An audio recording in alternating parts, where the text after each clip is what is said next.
Welcome back to the Rebel's Edge, fresh from Freedom Fest and circa the casino and sportsbook and power slap, as well as the UFC. Pete and I are back, and we're going to be talking a little bit about who is the guy that runs the Strait of Hormuz, according to him at least, right now on the Rebel's Edge.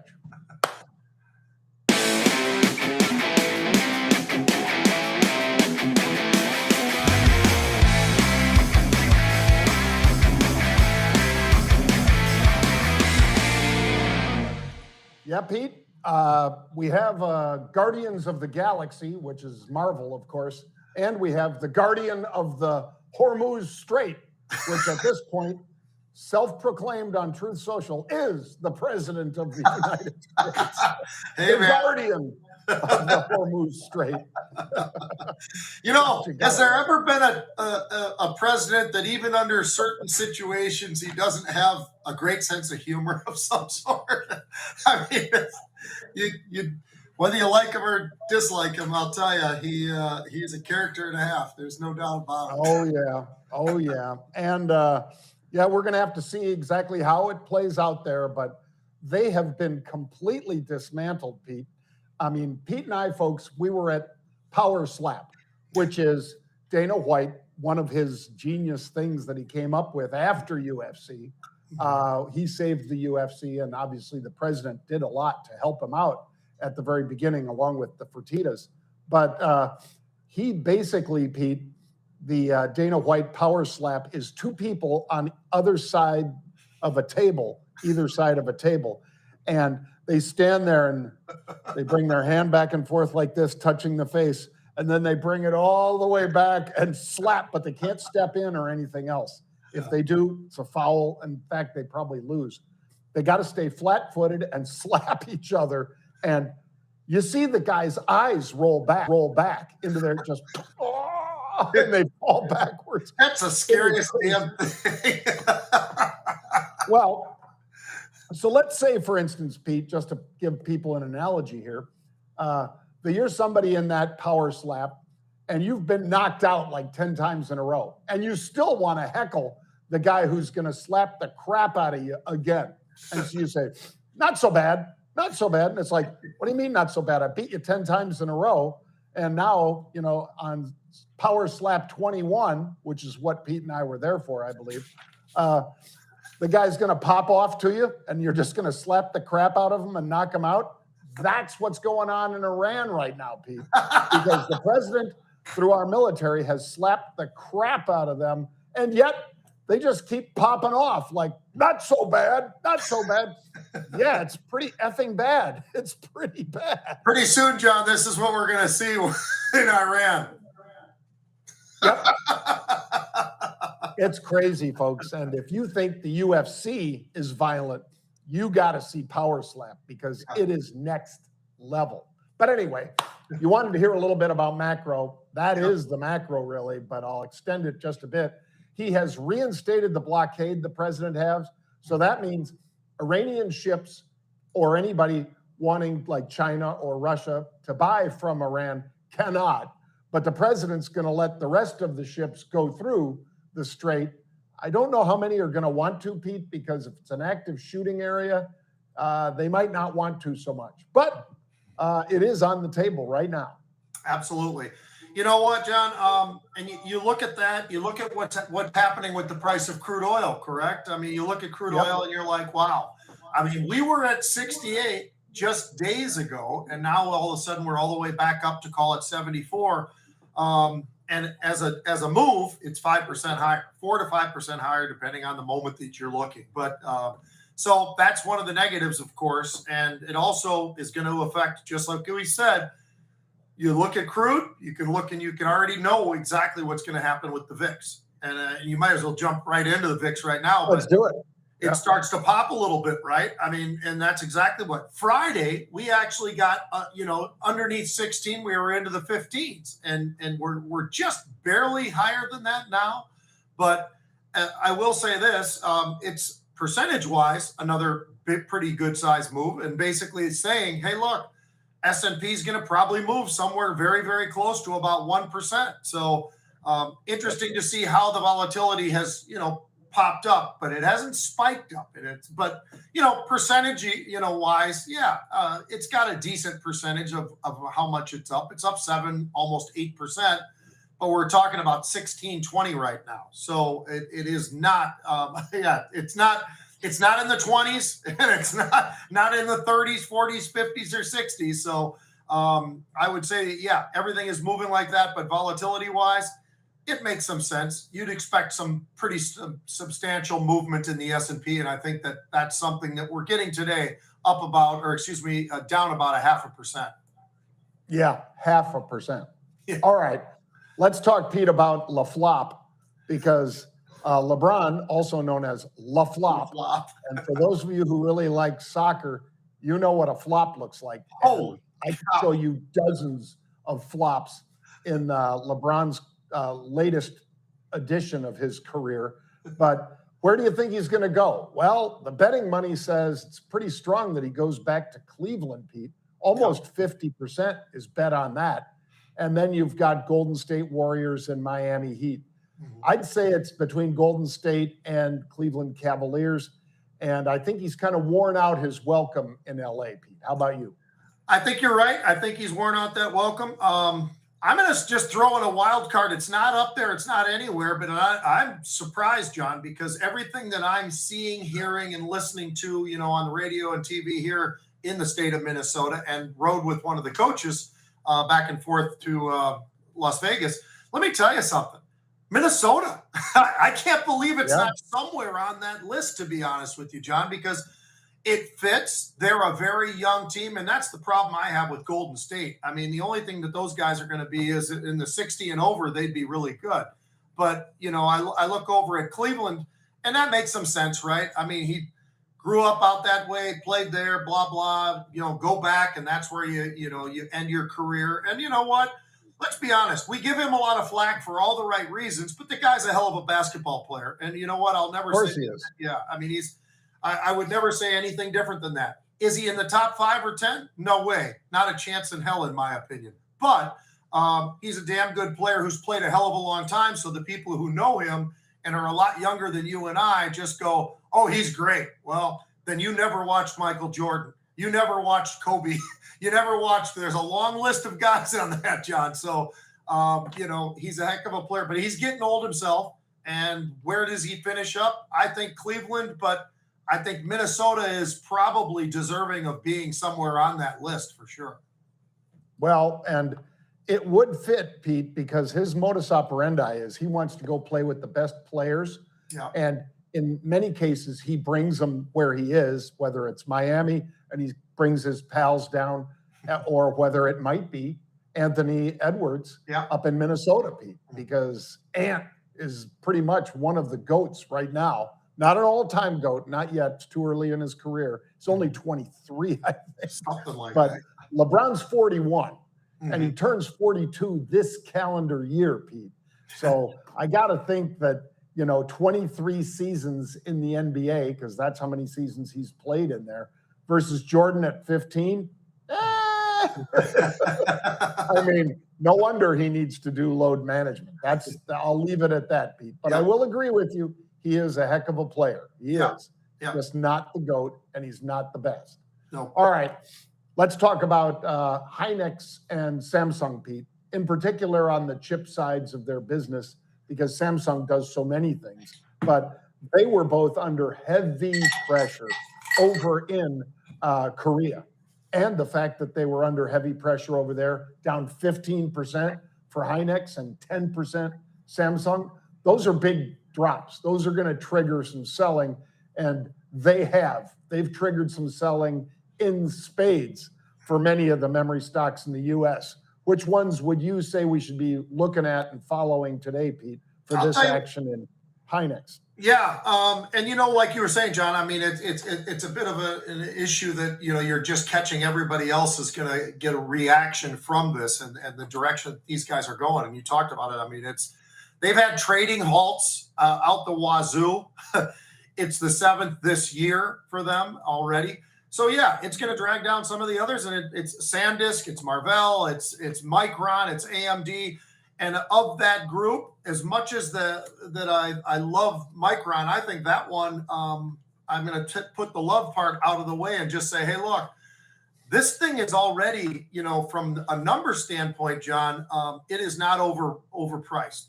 When you look at the PE level and it's single digits for Micron, some of these I think are absolutely stretched. Sure, I mean Micron's gone from 300 to basically 1,000-ish or whatever it is, and yet it's still single digits. So there is something to be said there. So I think if I see some of those names and I look and I see a Micron and I suddenly see any kind of unusual option activity coming in there, I'm probably going to be on board.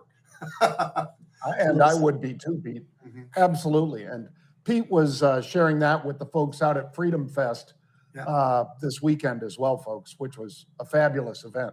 Yeah. All right. Let's talk, Pete, a little bit about agentic AI and real estate, because Brain Limited, BRAI, they've got a new agentic AI platform that's designed specifically for the real estate sector. So what does that mean? Well, so they're going to do things like preparing drafts on properties, tenancy, leasing documents, all that. But you're not going to have to ask it to do that, Pete. It's going to do it. You just tell it the property, and it'll all of a sudden just go and fill out all of those different categories. That puts a lot of people, if not out of business, a lot less demand on all those jobs that used to do that on their own. This is an agentic AI platform called Aria that they have, and it's pretty interesting, Pete. It is, and it's pretty amazing, John. I mean, what it's able to do and how these guys have done so far, and how the analysts have talked about certain things here as well. I'll tell you what, there's multiple steps that go into this whole thing, but the fact that this thing's up 62% today is pretty extraordinary, but in some ways it makes sense. I mean, they are really put together really, really well. In intelligence, the digital team, the members, all the different tasks that are going to be able to be done at lightning speed. I think that this makes a lot of sense, and this is a stock that, boy, on some pullbacks, John, at all, I think that there's no reason that this wouldn't be one of those where you'd say, yeah, I can take a shot with this thing at this point in time or whatever, because you're really, I think the opportunity is there. And I think because of what they're doing, this autonomous world of AI and these platforms and all this stuff, this Aria really does look like the real deal to me.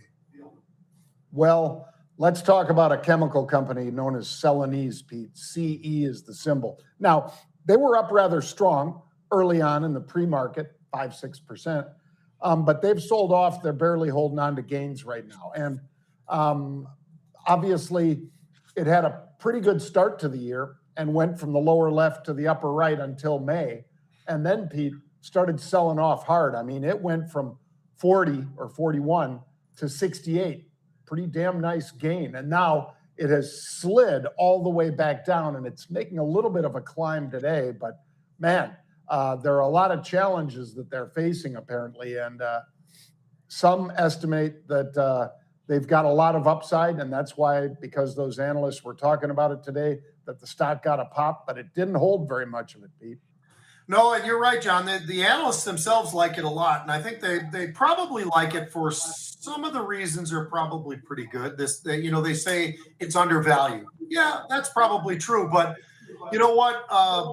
The problem is they've got to focus more on margins. They just don't seem to be able to get that part done, John. And until they do, this is probably something that's going to be, unfortunately, it's going to be a lot of labor and a lot of work for this thing to really start to work to the upside. But if they can get some of these things going, and there's some possibilities, they've had some recent partnerships and so forth that are going to probably pinpoint exactly what they need to do to get this thing back under, on the right path to the upside.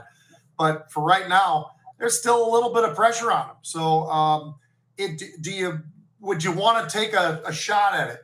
I'd probably like to see this thing show us that they're actually ready to start making, working and getting those margins that the partners are talking about. But until then, I think it's unfortunately probably somewhere in that in-between area because it is undervalued, but they've got to take advantage of the opportunities that they've got out there. They haven't been doing that yet. Well, let's wind it up, Pete, with Dollar General. You and I have talked about this one forever when people talk about trading down. Yeah. In the old days, Pete, they used to talk about trading down, going to Walmart. But Walmart has so much now, and not all of it's at the cheapest, almost like bulk prices. Some of it is, obviously, but Walmart can compete with organics and everything else. Not so much Dollar General or Dollar Tree, Pete. But the fact that people are trading down because they were stretched, because we all know when gasoline prices went up, diesel prices went up, and everything about crude oil, again, transportation by the companies that deliver us stuff, not just you driving around in your car, folks. That ended up driving a lot of people, I guess, the pun is intended, to Dollar General, Pete. And they were down 9% on the year coming into today. Now they're up 5 today, but they were down 9% coming into today. And meanwhile, DLTR was actually pretty close to unchanged, maybe even up 1% on the year. What do you think here as far as their momentum from Q1 earnings? Yeah, well, they had this new leadership that has come in, John. They did have the challenges, as you mentioned, and I think it's all a matter of, how are they able to get some of these comp sales? Because there is some trade down still existing out there. There's no doubt about that. Even with the prices coming down on the price of crude, which obviously gasoline when you're going to the pump, it's come down. It's not all the way down yet. It's not all the way back yet, but it is something that I think is helping out to some degree. But they did beat on their Q1 earnings, so that was good. Their comp sales that looked pretty good. There's some things that I think they still need to work on, but with some of the leadership that they've got, this new faces out there, I think this is a stock that actually has quite a bit of room still to the upside. So from that perspective, I like it. I look at that. I look over, at some of the other dollar names out there, and I'd even say, the TJ Maxx, and all the rest of it. There's still that trade, and Walmart still, I think, is executing very well with that. So for Dollar General, they're resilient as heck. They've had consumers, from the staples side. These guys, I think, with the new management type thing that they've got, that they have an opportunity to really start to rise up a lot higher than they are right now. Well, let's dive into a little sports, Pete. Not Conor McGregor necessarily, and not some of the other power slap folks, but maybe focus on some of the bigger sports. Even though, of course, UFC and Conor McGregor is pretty damn big. That's a massive $13 billion company right now. And, tip of the hat to Dana White. Yeah, and the Fertitas for getting that thing going. But there's let's talk entertainment, about, man. Yeah, it's great entertainment. I agree. Well, why don't we start off, John, with Seattle? And you know what? The Seattle Seahawks, it's amazing when you think through this whole thing. Who won the Super Bowl this past year? Well, Seattle. Was it a quarterback that they've been, getting ready to get out there for a long period of time that they drafted right and they did that? No. They got him from the Vikings, who stupidly allowed him to get away. And Sam Darnold did a heck of a job, had a great year in the whole thing. And anyway, the Seattle Seahawks, Super Bowl champions, they've been, people have been plucking players out of their team, but everybody's going to do that, and everybody loses some of them. Anyway, Paul Allen, for a long time, he bought this in 1996, John. He bought the Seahawks, and it's amazing to see what the numbers really look like now. It was a record for the NFL. They sold for $9.6 billion. Now, it's still got to go through the approval process and all the rest of it. And this gentleman and his family already owned a small stake with the 49ers. So they've got that part of it. But it's amazing, and they've got to get rid of that. They've got, to do this whole deal. But they will be the sole owners from the looks of things. I didn't see a whole lot of partners mentioned by this, John, but that doesn't really matter. But I think it's really interesting. So I wanted to go in this direction with this. and you and I were talking about this just this past weekend when we were together. Who are the two? What would you say is the most likely cities in America or anywhere? I guess because the NFL wants to be in different parts of the world, right? So where do you think is number one? Where do you think is number two? But the next question would be, what number is attached to those? So let's say they decided, at their meetings, they're going to 2027, they're going to have this state or city or whatever, as well as how much. Like what will these things go for? Because I don't know. Are they going for 10 or what? That's the rumor. Yeah. And by the way, folks, Pete and I were brought in to at least consult some folks that are advisors to Seattle. And we had several billionaires that I reached out to. And you might know many of them. I'm not going to use their names right now, but we reached out to these folks. Every one of them had at least an interest. But Vinod Khosla, apparently he and his family had the inside track, got it done, and got it approved faster because you got to get 75% buy-in from the other owners. So if you're just shy of that number, if you don't convince them, you can't buy it. It doesn't matter Jeff Bezos. It doesn't matter Mark Zuckerberg. They were two people that were considered to be in the running for this one, Pete, or the Washington Commanders. And in both cases, they were more or less kind of shuttled over to the side, Pete. Yeah. But I'd say London, based on your conversation and mine. We know that people want to go there. We know that they draw really well. And it's not that far, especially from the East Coast. It's just like New York team going to LA or Seattle. It's not much difference because you're talking about a 5.5-hour flight to London, Peter, 6-hour flight. But I would say, and this one, I've got one that I had under my hat for in case Pete asked me this. So London first. The second, Chicago. Wait a minute. Because the Bears are going to Indiana. And I'm telling you, Pete, with us being, we used to be known as the second city, Chicago. Now we're the third because I think Houston passed us in terms of population, Pete. But Chicago could easily support two teams, the Chicago area. So I'll say that they should roll out the red carpet for whatever owner wants to put a team in Chicago, Pete. But I'd say Chicago and St. Louis, and they're only, 4-hour drive apart. But I'd say St. Louis because they had a team forever.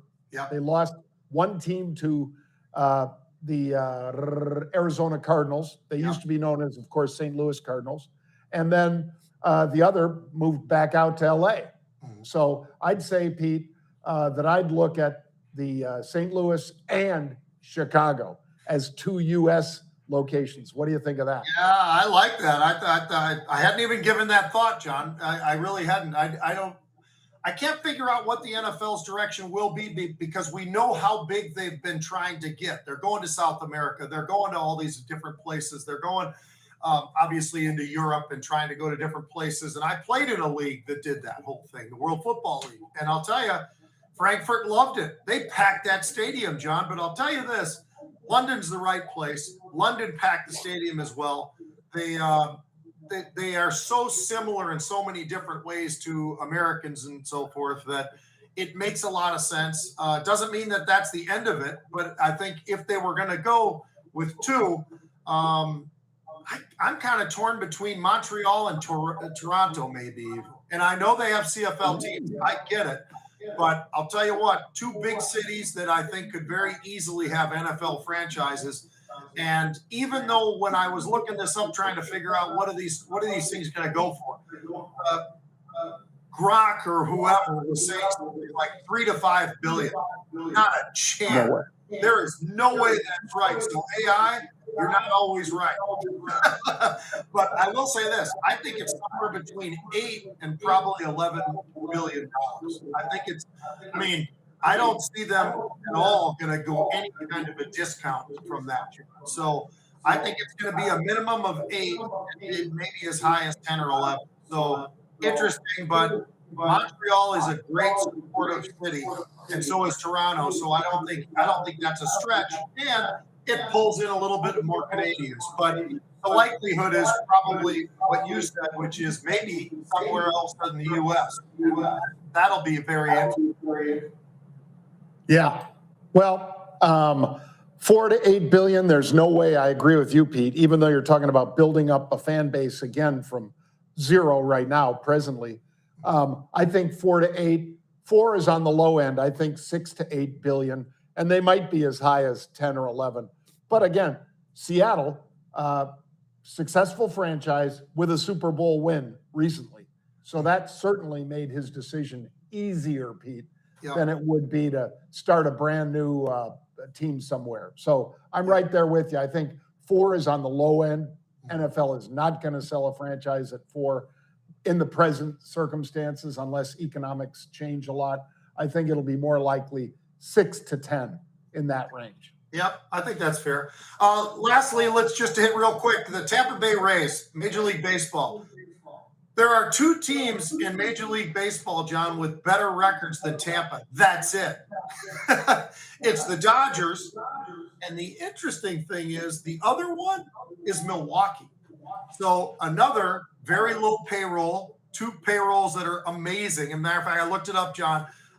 Tampa's payroll is $102 million, and Milwaukee's is $133 million.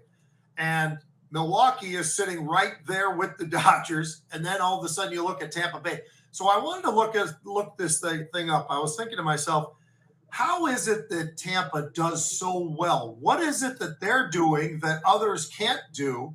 Minnesota, Twins. I don't remember the last time we had a record anywhere close to what we're looking at when you look at Tampa and how good they are. I mean, it's unbelievable. So, here's what Tampa does.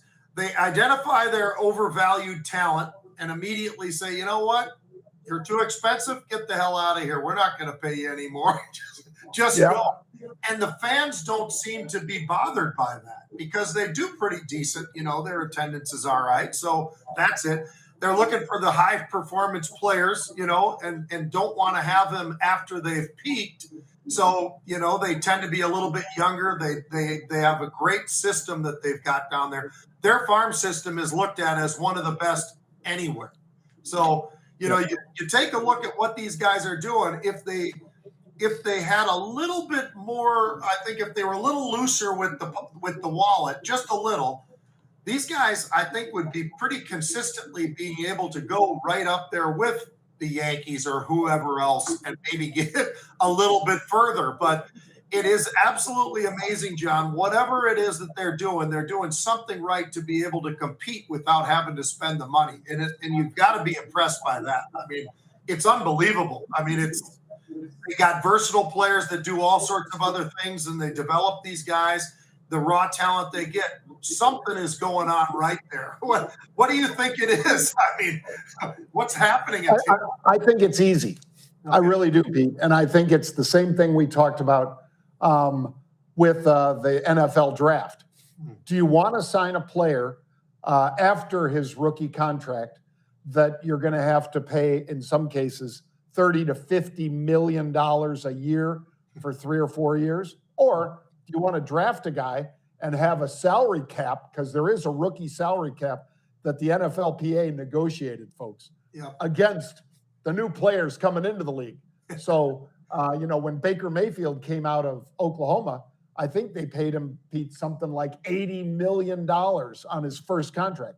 No rookie since then has been paid like that because they negotiated it away. Yeah. So your choice as an owner of a baseball team, or in this case, football that I was just covering, is do you develop the talent, draft it, develop it in the minor leagues in the case of baseball, or draft it and put it on the field for pro football and develop the player so that you can get 4 or 5 years, because that's what most of the rookie contracts are, 4 years with an option or whatever. Do you do that and then pay that guy, like $8 million a year instead of 50? Yeah. And if you don't have the money, and obviously Tampa does not have the money, Minnesota does not have the money, Pete, Cincinnati does not have the money. a lot of these teams do not because they don't share TV revenue. And we've talked about that ad nauseum. So I think if they develop talent, bang. If they don't, then they can't afford to compete with the big boys to pay up. Right. So that's why a lot of them just kind of stay on the periphery, win just enough to keep fans in the stadium, but not enough to really seriously compete. You know what? And you're so right, John. And I think that Tampa's just made an unbelievable what they've done. They've got the blueprint, right? They've got it. Milwaukee's got it. Some of these places seem to have it because they're pretty consistently there. And that's the thing that I'm amazed by. It's not like this is like the first time we've seen Tampa on top. Tampa's been good for a long time. Are they great? Probably not great. And maybe they've had some seasons where they're pretty damn close to great, but they're just consistently there. And it's amazing. And the fact that they are sitting there right behind, the Dodgers is absolutely incredible. So, hats off to the Tampa Bay Rays and what they've been able to do, because they're accomplishing something that a lot of the others don't. And you know what? If I'm at Minnesota, or if I'm at one of these other places that we don't have their payroll, it's just not going to be there. I would have to go up there and just see what they're doing so right, and try to do the same damn thing. Yep. Well, I'm sure a lot of people are trying to imitate it, Pete, but it's just so much easier if you're the GM and you've got the Dodgers payroll or the Yankees payroll or the Mets payroll, and you can just throw money at it, because developing a player takes time. Drafting a player, developing them, and all the rest, or trading for a young player. But just paying up 30 to 50 million, that's easy. Yeah. All right. Well, thanks for joining us today, folks. We will be back tomorrow at 1 p.m. Eastern time. So we'll see you then. Have a great one, Pete. See ya. Have a good one.